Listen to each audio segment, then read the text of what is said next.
Assalomu alaykum aziz muxlislar. Mana shaftoli ko'chatimizni kavlashni boshladik. Shaftolini tanasi ketmon dastiday bo'lib ketgan. Mana shaftolini tanasi. Mana shaftoli ketmon dastiday bo'lib ketgan.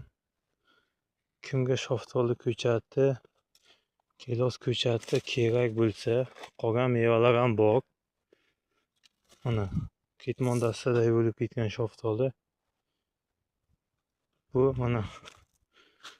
Bu shpanka. Shpankani ham bo'yi 2,5 metr, 2 metr bo'yi. Mana shpanka ko'chatimiz, bu yoqqa behi ko'chatimiz. Mana shaftoli, ko'ksilton ko'chatlarimiz bor. Kimga kerak bo'lsa,